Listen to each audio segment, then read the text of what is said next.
I'm Eric Loy, and welcome to Eric Loy Interviews. On this podcast, we talk with folks from the VTuber community on their channels, their talents, their stories, where they come from, and their plans for the future.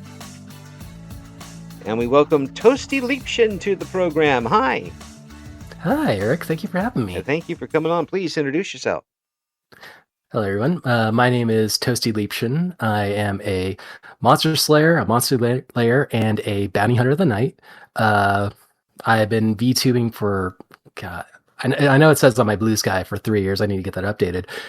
For 4 years, and come August, it'll be 5 years. Jesus Christ, what the hell? Where'd the time go? Yeah, you're telling me. I mean, time's flying by so fast for me. The problem is for me, they keep moving the retirement age. Oh, yeah. Well, I mean, I'm probably never going to be able to retire. You know, I know I'll probably be working until I die. I'll probably die at work or something like that. You know, hey, well, you can thank my generation for that. We gladly we take full responsibility and we take all the money we can. Yep. Nah, I get you. Yeah. How dare I want to have, a roof over my head and food? You can't have both. Gee, Christmas. Well, you might have part of one at this point. I know. I'm just so self-entitled. I know. That's right. You want air and water? I don't know about that. And you want them? Do you want them clean? Yes. Remember, there is oxygen in water. Okay, you can use that. Oh shit! I didn't think about that. Just as I just start slurping greedily, just breathe it in. Yeah, it's good enough. Yeah, exactly. It's good enough. Yeah, you can just get the water in your lungs. It's perfectly fine. It'll work itself out eventually, one way or the other. So when did you guys started? About almost 5 years ago now. Well, 4.5 at least. What got you started into VTubing? Oh man, so I remember forever ago, back in the day when Kizuna Ai was first starting up and stuff like that, and how she was doing the virtual YouTuber thing, stuff like that, and I thought that shit was really, really cool and all that kind of stuff. But of course, it kind of died down for like a few years up until after like the big 2020 boom and stuff like that. And right. Of course, I've done some streaming beforehand, just on YouTube, just kind of digging around, playing games, whatever. But I didn't like having like a camera on me or anything like that. So I was, yeah, I was just a voice tuber at the time. I just did my voice. I was very much inspired by the Game Grumps and stuff like that back in the day. Yeah, I still watch. And then, yeah, you used to watch them? I still watch them actually. Oh yeah, and I still watch them from time to time. I like going back to their old stuff. But, but yeah, and then a lot of other VTubers started popping up, and actually, what really got me interested was there was when I was in the Air Force, I was deployed over to Jordan, and while I was over there, that's when I started watching Twitch more often, stuff like that, because there was downtime in between shifts and stuff like that, and I was pretty antisocial at the time, so I was like, I'm just gonna hide out in my RLB, my removable living bunker, and I'll just watch everything on the shitty Wi-Fi that they had for us at the time. Like I could only watch at like 160p. You're at Polaroid camera speed. Exactly. A Polaroid camera might have been fast, but that was back in 2020 when the pandemic started happening, stuff like that, and I started watching a lot of VR chat VTubers actually. So like Artsy and another person named Addie. I don't think she streams anymore, unfortunately, but I did end up modding for one that I'm not going to say her name because she no longer streams, and she and I had a pretty bad falling out too. But still, just seeing that they could do this and not show their face and still have fun with people and all that kind of stuff. And I was like, you know what? I kind of want to give that a shot. And so I found, I think it was randomly on Twitter at the time, back when, Twitter was still at least somewhat decent. Like somebody was doing like a little chibi VTuber VTubers for like $50 and whatnot. So like I was already kind of streaming because Right. uh, my very first stream on Twitch, I was actually beyond pissed drunk, Oh. and I somehow got OBS working. I have no idea. Like I was in one of those like these darn VTubers. They think they can do it. I can do this. And I somehow got OBS running. I was streaming Power Wash Simulator, and next day I woke up and I saw the programs on my computer, and I was like, "What the hell happened?" And so I just kept it up, and then a few weeks later, I busted out the VTuber model, and the rest is history. You know, I had a couple of re-debuts, new versions of Toasty and stuff like that, and yeah, no, so God, you know, it'll be 5 years come August. I think it's going to be August 12th. I think. Yeah. So I got to tell you mhm. this, Toasty. This we're almost 800 interviews in this. Yeah, You are the first one who has opened their VTuber career because you were absolutely, literally toasted. exactly. Exactly. I was beyond toasted at that time, but you know, I no longer drink these days. I mean, I might have like a little here and there, you know, like a little eggnog during the holidays or something like Right. that. But you know, Yeah. but other than that, you know, I'm pretty clean laced these days. Yeah. That's, Mhm. did you find out later that there are like some of these streamers actually do alcohol streams where they get drunk on purpose online? Oh yeah, no, I've done that a couple of times actually. Oh. Like one of my birthdays, I did a thing called Drunk Souls, where I booted up Elden Ring, and every time I either died, set up a bonfire, got backstabbed, or anything like that, I would take a drink. And I don't know if you ever played any of the Souls games, but Yes. they're they're pretty hard, and I was immediately just out. Yeah, they'd be calling a hospital on me pretty quick. I was gonna play those Oh yeah. games for a very big long time. So, once you once you really got into it, um, hmm did you had been you had done a little bit of stuff before. Did you find hmm it different in how you reacted with your listeners and watchers? Um, Oh yeah, no, definitely, because the only thing that kind of sucks when you're just doing just your voice mhm. is that it's hard to like, you know, body language is, you know, over half of, you know, your communication stuff like that. So, Right.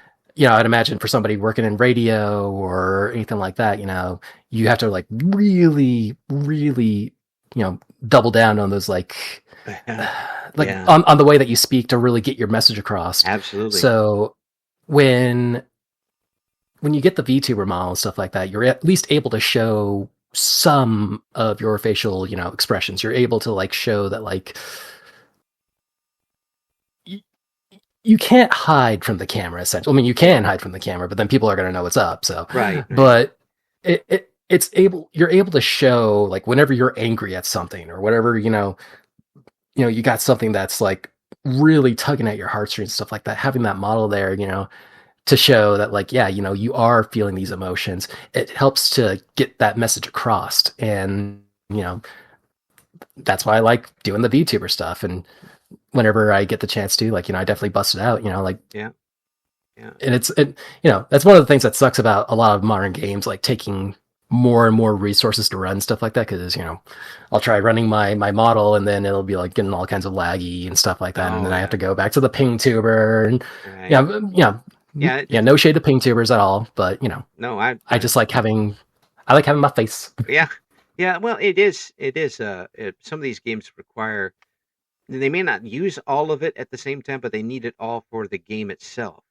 And Mm-hmm. then, of course, the actual streaming stuff is the same way. They need it. They in. It reminds me of I used to have a. I bought way a long time ago a toaster iMac. Um, Oh, what? an iMac, uh, Macintyre. It was a Macintosh computer. Macintosh. Yeah, it was basically a tower and a screen, and it it It was one of those odd ones. oh yeah, it was great fun.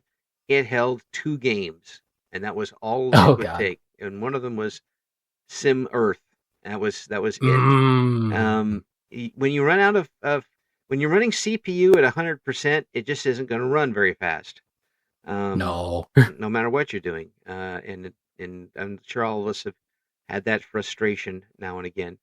Um, so with your streaming and getting this audience, did you find that having the avatar kind of helped you relax more and be more yourself than you would if you didn't have the avatar? Oh yeah, definitely. Mm. Because you know, look, I'll be 100% honest. I know some people that are probably listening to this are gonna be like, gasp and clutch their pearls, but I look nothing like my avatar IRL. Like maybe the hair color, maybe the length and stuff like that. But yeah, no, I don't look anything like my avatar or anything like that. Yeah. But it's nice to have a character to present yourself as, and it's a good way for people to get like a good idea of what you're like, who you are and stuff like that. So a lot of people like tend to use their avatars and models as kind of like icebreakers almost. And because it's hard to like go and introduce yourself to a total stranger, but if you have that model as a, kind of like the bridge to like gap over that bit of awkwardness to like get to know people, it's nice to have. It's really it's good to have. It's good to, it's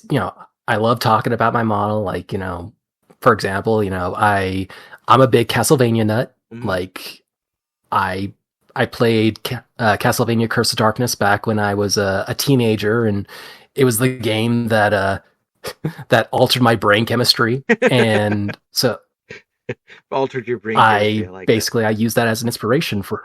Hmm.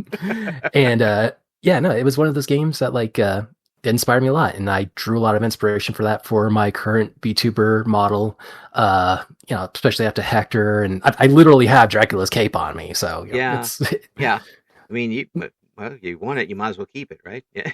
It's the that's kind of the way I see it. Like in my in my little area that I have that shows where I'm streaming from. Like I got my little office area that's portrayed in there. I have like little plaques for like trophies for like heads of monsters and stuff like that that I so called defeat and stuff like that. And I have like the NES Dracula yeah. on there from like the first game up on there, and because it's a hard boss, and the first time I beat it was on stream, so I was Oh like, yeah. you know what? No, I'm taking Dracula's head. I don't care. It's going on the wall. Oh yeah. People are obviously enamored with the new Super Touch consoles and all this stuff, but some of those games on the older consoles were really tough to beat because of the controls. Oh yeah. Um, Mm-hmm. Castlevania, you had to be very exact with a lot of these things, Oh yeah. especially those freaking bats.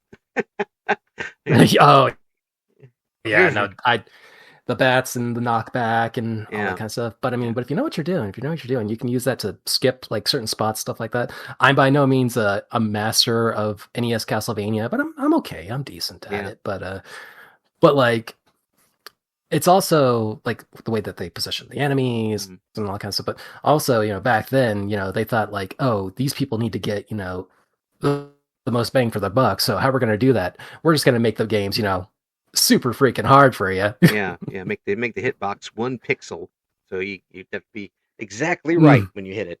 Um, mm-hmm. and or otherwise it could be too easy after a while. I mean, it looking Oh back yeah. at a game like even Super Mario, um, Oh yeah. of course now there's so many different things you do with it with a Mario character, but back then you had two buttons. Oh yeah. That's two buttons in a direction thing. That's all you had to do your stuff with, and it made a difference. It the it made a simple game harder.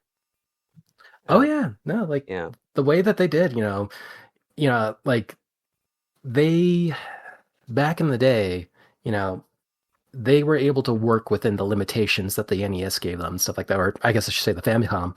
mhm, And honestly, I get that now. Like if you if you put me in like I don't know a big open field or something like let's take Minecraft for example. Yeah. If you put me in a big room where it's like a big field and you're like, okay, you can do whatever the heck you want. I'm like, I don't know, can I get some direction? I don't know, but if you give me like a limited resource and say, hey, do something with this, and I'm like, okay, that gets my brain juices flow and stuff like that. So I totally get how they were able to work with the very limited space because I think if I remember correctly, I think like the original Mario Brothers was like only like 128 kilobytes or something like that. Yeah, like wasn't that really big. small. Yeah.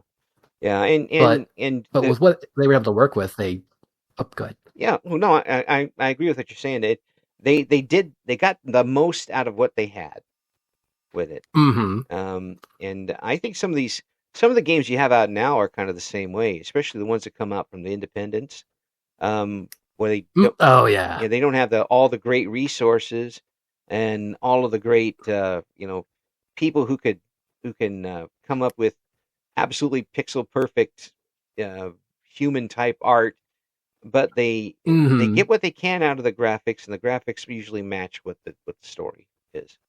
Um, Oh yeah, like no, an Undertale, I agree. it's Oh, Undertale. Undertale yeah. I mean, is a good example of that. And If you played Undertale with like Genshin Impact quality drawings, it would make absolutely no sense whatsoever. yeah, no, it really wouldn't. But another good example of this is there's a game that I absolutely love to pieces. It's done by it's a game called Zero Ranger, and who was that made by? Who was that made by? I can tell you here in just a second. But it was a game made by two guys, Mm, and it's a really fun shoot 'em up. And like, I played shoot 'em ups before in the past. Your right. Space Invaders, your Yeah. Raidens, your what have you. Right. But System Erasure, that's the name of the company. Okay. But nothing has inspired me more to actually sit down and learn how to one credit clear game than Zero Ranger. And I'll tell you, like I've gotten well over 100 hours out of that game. And when I did the one credit clear, I got it on stream, and that was like one of my most hype moments ever on stream because people were with me every step of that journey. Like I Yeah. was talking about it to my friends in Discord, and I was streaming it online, and like, oh god, like Uh, when I was able to get that, like I was like, this is forever emblazed into my soul, that's right. and Yeah, tattoo like forms on I your. highly recommend it for anybody that's. Yeah. Mhm. It's like Honestly, I might. I yeah. might actually. That's Well, actually a good idea. I it didn't even think it sh- about that until just I mean, now. it should be like automatic. It should just kind of appear on your arm, like it does in the games. You got a sigil now that hmm proves that you've done it. When you did that game, you were on stream with it. hmm Was it tough to keep up with chat at that time, or did you, Oh, especially during the oh tougher God, parts? yes. Yeah. Oh God, yes. No, like, cause I'm sitting there, like the way I got my setup, like I said, I got my three screens and all that, and I keep my chat to the right of me so that I can easily glance over stuff like that. But it it's kind of like like texting and driving. You really shouldn't, obviously. Yeah. Yeah, but I mean, like, there have been so many times, I'll look over for like a quick millisecond, in those games, Mm, milliseconds count, right. and yeah, no, I've been doing that, and plus, not only that, but I also got my redeems and stuff like that, like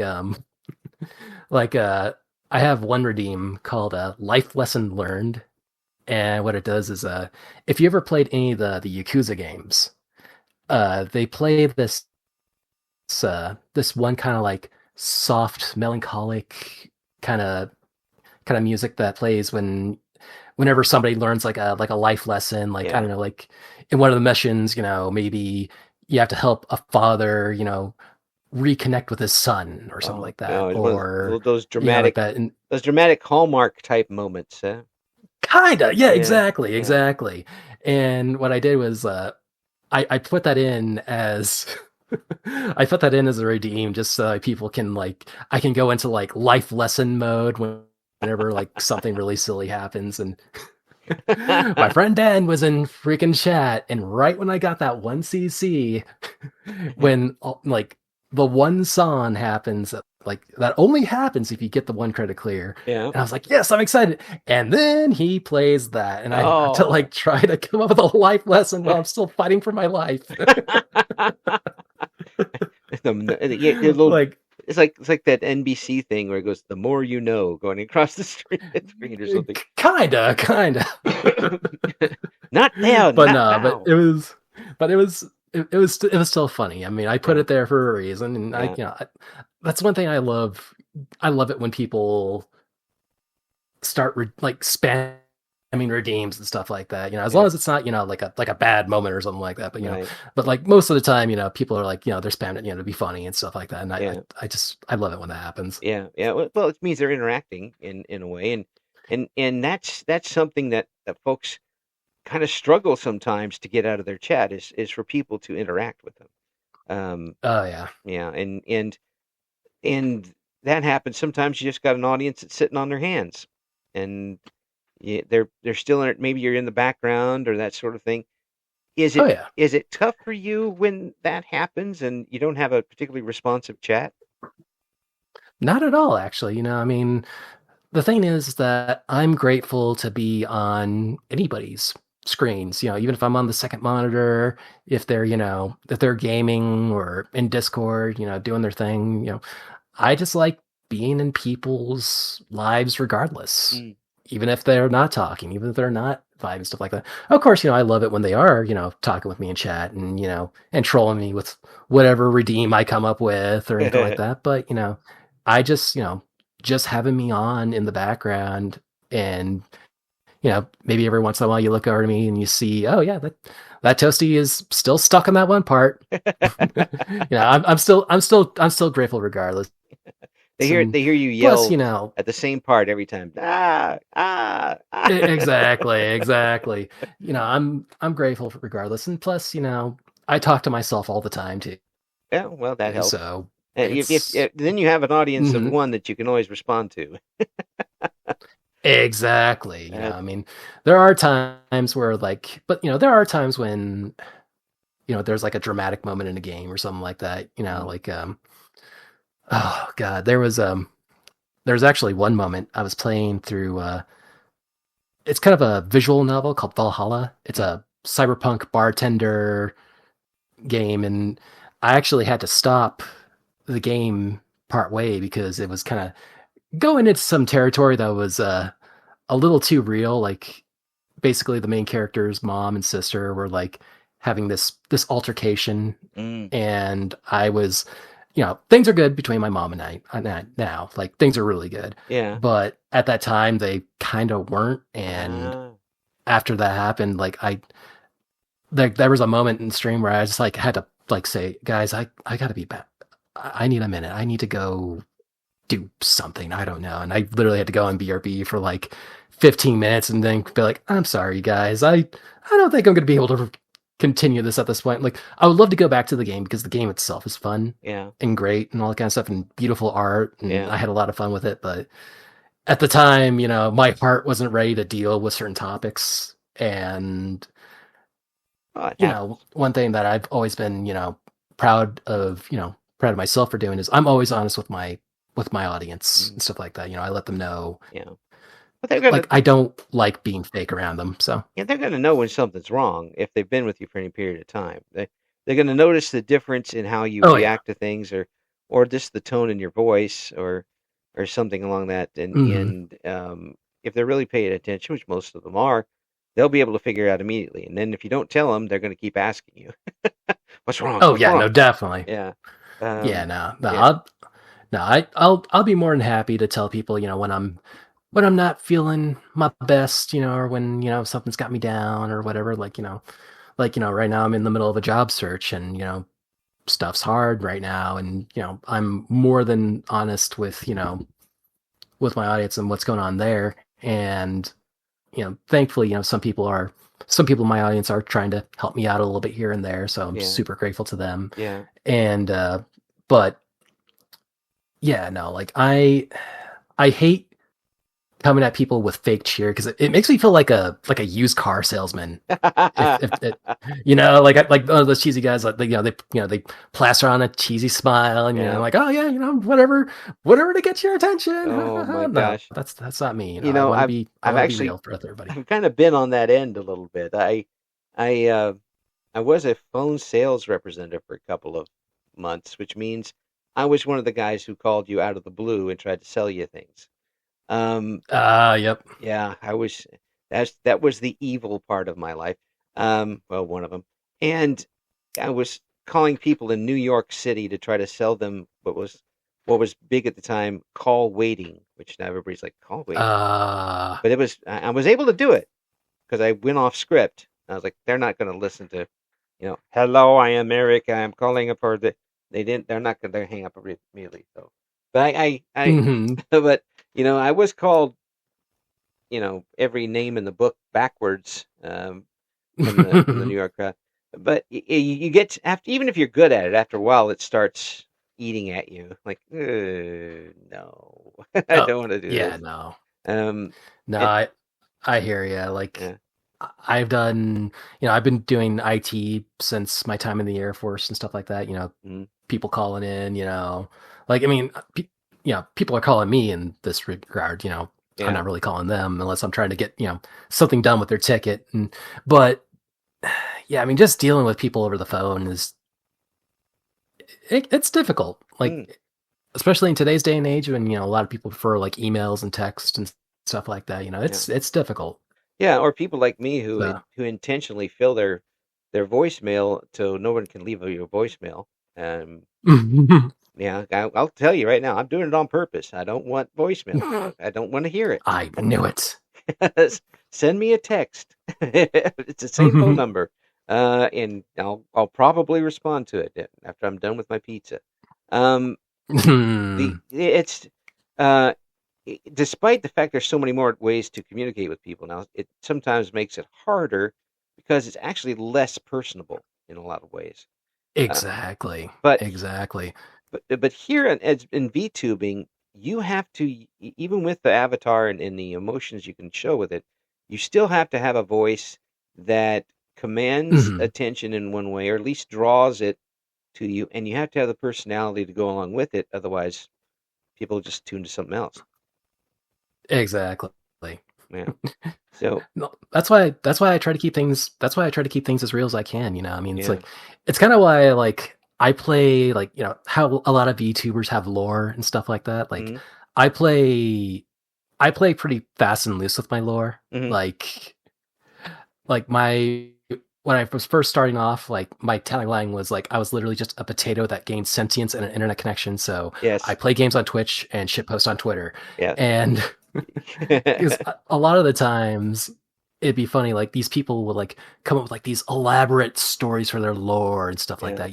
They'd be like, oh yes, I'm this far off deity that that created universes and made this, made that, and now I play games on Twitch. Yeah. Like it all comes back to playing games on Twitch or doing art on Twitch or what have you. So it's like, like I just keep things super loose. And there was kind of a cringe moment in my time where I was trying to be king of potatoes, and then I was like, this ain't working. Like I was trying to do this, ruling with an iron fist kind of thing. But the thing is that like I am not a bossy kind of guy in any way. So I'd be like, chat, you must do this. And people are like, no, we're not going to do this. Like, no, it's okay. It's okay. You can do your own thing now. So so now it's like the bounty hunter. Yeah. You're ruling with a tinfoil fist. Pretty much. Yeah. That's exactly what it boiled down to. So I was like, so when I re-debuted in my newest form, I was like, yeah, no, the castle blew up because of tax fraud. Yes. Sure. Tax fraud and the IRS blew it up. So that was it. It's all done. It's all gone.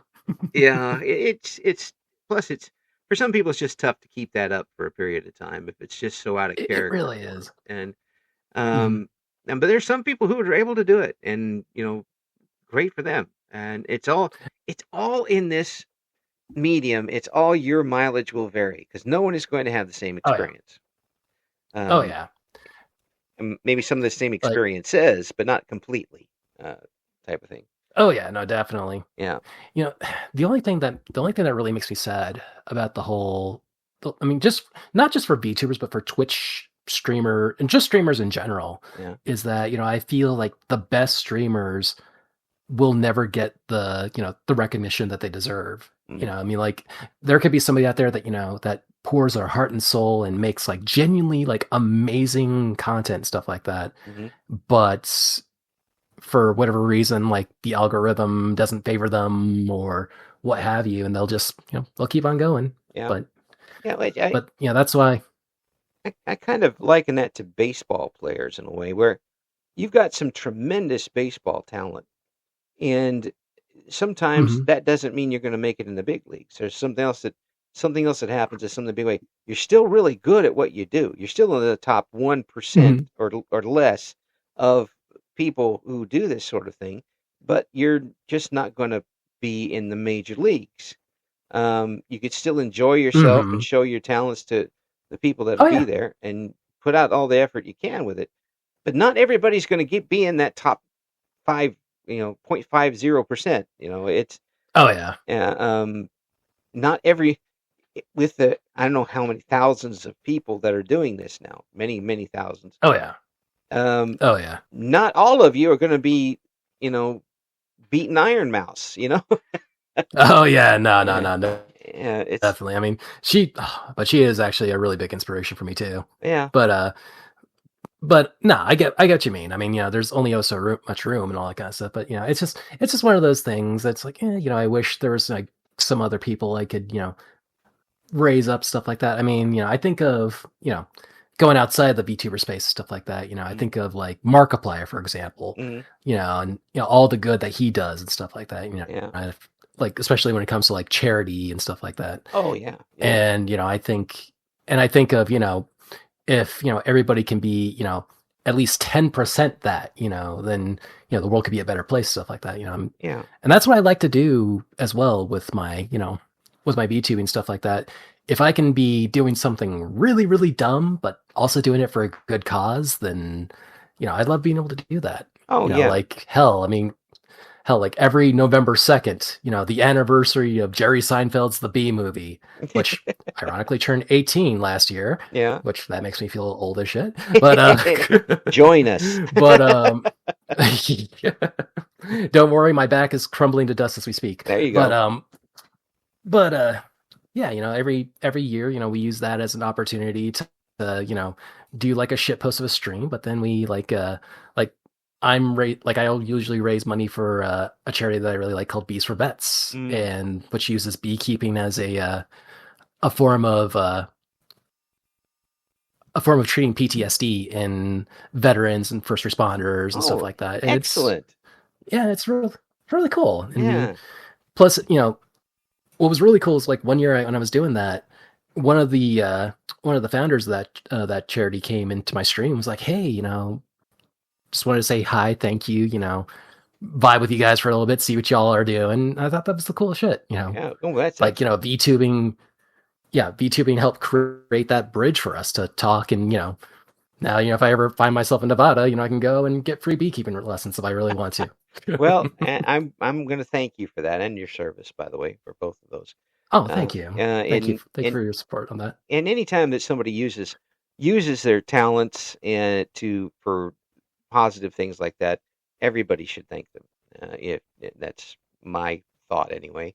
But Oh yeah. I I don't know if I told this or not, but one time I was involved with a local pro wrestling promotion. I Oh was really? I was doing their play-by-play for their local television show. And there's still a few. It's all on YouTube. You can find it. You'll hear me talking about it.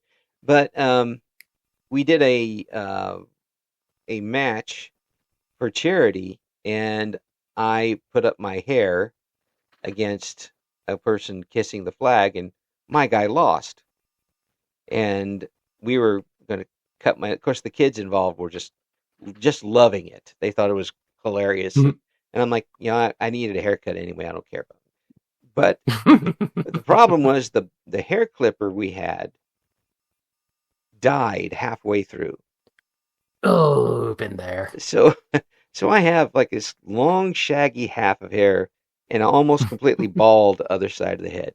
And I'm just walking around, the kids think it's hilarious, got pictures taken with them. The wrestlers, Aw. of course, are giving me all kinds of, garbage. I don't care. But it was all for a good cause. Oh And yeah. I'm like, it was silly, it was goofy, but it was all for a good cause. As long as Mhm. people are willing to put it out there and to help people, that's the good thing. And Oh yeah. you're able to do that with Definitely. something that you're enjoying anyway. Um, Exactly. and Plus, it's really cool that like you're able to laugh at yourself too when it comes to that, because in VTubing especially, like, well, not even just VTubing but streaming especially, like you need to learn to be able to laugh at yourself too, right, right. Oh and yeah. Um, that's something that I've kind of learned in spades since I started streaming. yeah. I mean, you can. I mean, I'm not saying don't take pride in yourself, um, Oh no, definitely. but you have control of the situation. But there's just some times when you're golfing and the ball lands in the water. What are you going to do about it? I mean, after helicoptering a couple of clubs into the water, you still have to go get the Oh yeah, of ball. course. Exactly. Yeah, Uh, but it's and you still have to play where it lies, and you can make it. You take that opportunity and make it as good as possible. Um, exactly. and that's I imagine you probably learned that overseas. There's some things. Oh yeah. Yeah, it's Oh yeah. No, like one one thing that we definitely learned, especially when we were in BMT and stuff like that, was embrace the suck. And yeah, and like yeah. so, and that's something I bring over to my streams as well too, because sometimes computers, they can have a mind of their own, Oh and yes. sometimes things might happen that you don't know, so you just gotta roll with the punches, and you know The make computers. You fun just of it a little bit, still try to make things yeah. make things entertaining, and then just make the best of things. And the And computer says, that's what I've been doing since for about almost 5 years now. the computer tells you, "I'm sorry, Toasty, but we can't do that." Eh, Pretty much.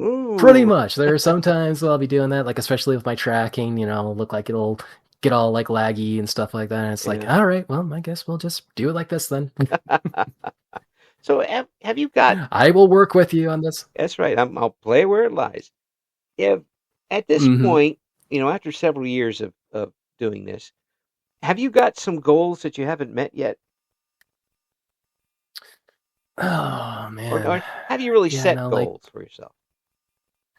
I mean, honestly, I just kind of go with the flow, but I mean, the only goals that I really have is just, I want to be like, I want to be stable enough to help other people when I can. Like, Mhm. really, that's my major goal. And whether that be through doing charity work, or whether that be through just having me on to, brighten your day just a little bit, like Right. I just want to be, at least a source of light to people as much as I can, because we live in a hard world. Let's face it, sometimes, not even just sometimes, a lot of the times things suck in life. Right. And my main goal is to be, something for people, to be one of those things in their life that doesn't suck. That, they can come in, they can laugh along, or maybe like, you know, make jokes at my expense or whatever, Yeah. and you know, Just get and then get they can get from forget here. about the Yeah. troubles of the world for at least a few hours. Yeah. Yeah. Like that's really my main goal. And That's a wonderful, and you've got a really really good voice for it. Um, oh, thank you, I appreciate that. yeah, and it's a very natural sounding, and it's got no sharp edges whatsoever on it. It really, that's true. It's good for It's good for long-term listening, where people will be very, very quickly engaged with it, and it sounds very natural. Did you take any voice training at all? No, none. Yeah, Like literally the only things I've done is, I mean, you know, me being a VTuber, obviously, I've watched, my fair share of anime and, right. watched a lot of stuff, behind the scenes, for voice actors and Yeah. watched a lot of other amateur YouTubers like for example, like one source of inspiration I look to for a lot is the guys over at Team Four Star Hmm. that do Dragon Ball Z Abridged, and they have a bunch of other projects, stuff like that. And Yeah. just listening to them talk about their creative process and stuff like that, that's what helps influence me on Yeah. what to do. And like, yeah, no, but other than that, the only thing I really have done is that like, I'm not using a too crappy of a microphone or anything like that. I have my little blue snowball that I've had since my time in Korea, which, oh God, I've had this microphone for almost 10 years now, Mm, and it's still holding up like a champ. So yeah. Which part of Korea were you in? I was over in Osan. Osan. Okay. Yeah, my Mhm, father, yeah. my father, back in 1960, 5960, Ooh. was up at the DMZ. Right. Oh, yeah. No, Yeah. I've been up there too. Yeah. Yeah. And Like, I imagine it's changed a little bit, but it's probably no less tension filled to be up there. oh, oh God, no. Yeah. Yeah. It's very much still very tension filled over there. Yeah. And, well, I mean, this was, I, I'm not sure because, the last time I was over there was literally over 9 years ago. Yeah. But, but I remember, like at the area where the DMZ is, where where the north and the south can meet. There's this little building that's in the between them, Yeah. and we got to go in there, because that's where they would have their discussions and stuff like that, for Right. whatever situation. Yeah. And I remember, like, our tour guy was like, "Hey, whatever you do not get near by the guards. They will mess you up." Yeah. And like, yeah, sure enough, there was a couple of guards in there, and they were standing, perfectly still. Like I thought they were statues at first, but no, they were actual guys. Yeah. And this one lady was like trying to get a picture of them, and Mm, the guy did mention like, "Hey, they can mess you up." And yeah. I was terrified for this lady's life, Yeah. but then hearing him like solidly like,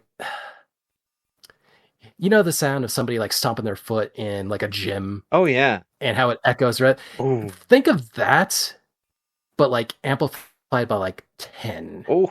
And, thankfully, when he took that one step back and, he stomped his foot down, like everybody in the group shut the hell up. Yeah. And our tour guy was like, lady, get your ass over here. Get your ass over here.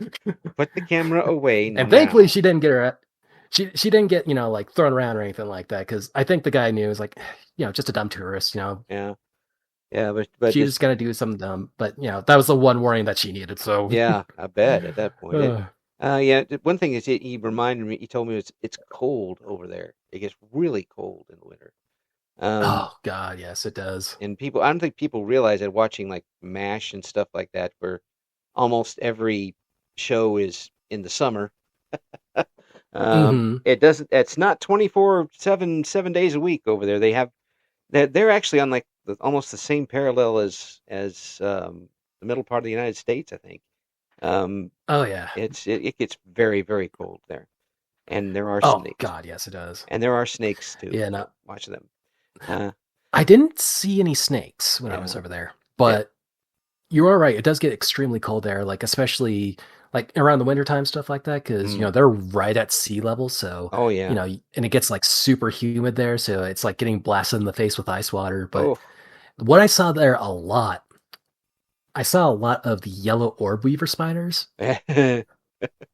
Yeah, those like I can handle snakes. Like, one of my first jobs when I got out of high school and stuff like that was I worked at a pet shop, and I was their snake guy actually.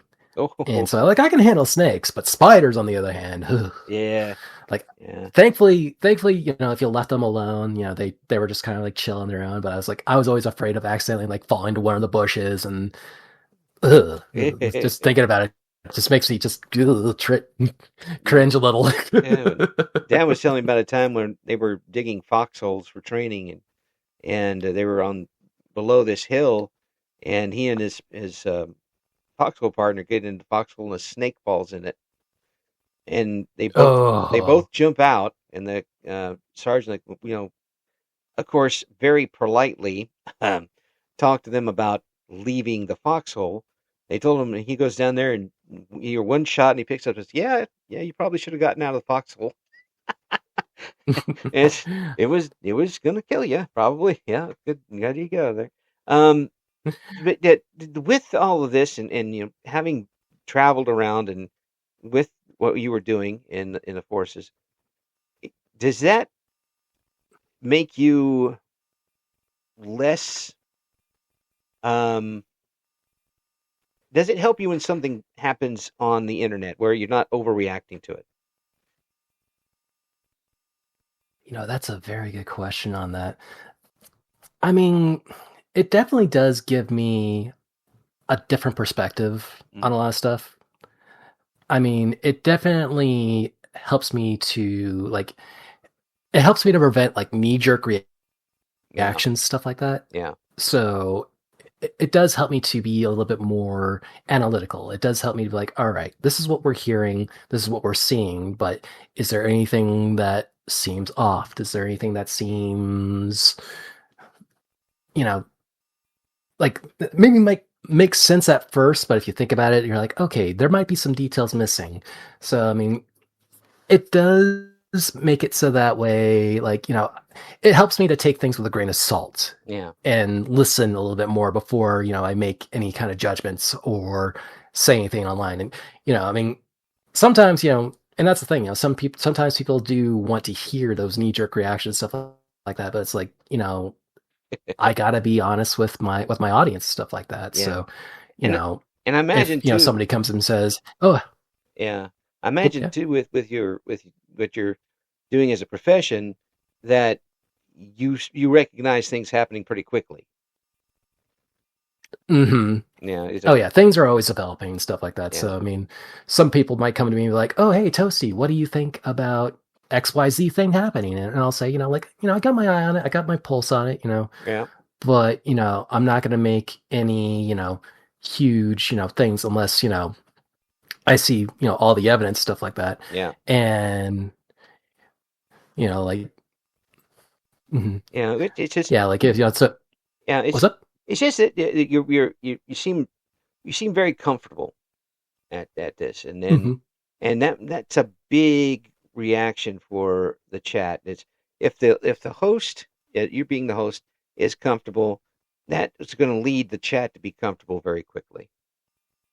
Hmm. Yeah, And that's what I like to do. Like I don't like to label myself as a quote unquote comfy streamer or anything like that. But some people have told me like, oh yeah, no, Toasty, I love, having your streams on, and then, I'll have it on while I fall asleep or something like that. I'm like, yeah, no, that's amazing. If you could be that comfortable just listening to me, then yeah, no, I highly welcome that. yeah. Well, folks, if you want to check out what Toasty's got going on, we're going to have all the links in the description for this interview. Um, 50 minutes went by real fast. I hope we can do this again sometime. Um, Yeah, I would love to, Eric. Toasty, I really appreciate you coming on. Thanks for coming on, Toasty. Appreciate it. Thank you for having me, Eric. Thank you for listening to Eric Loy Interviews. Join us again next time when we talk to another member of the always interesting VTuber community.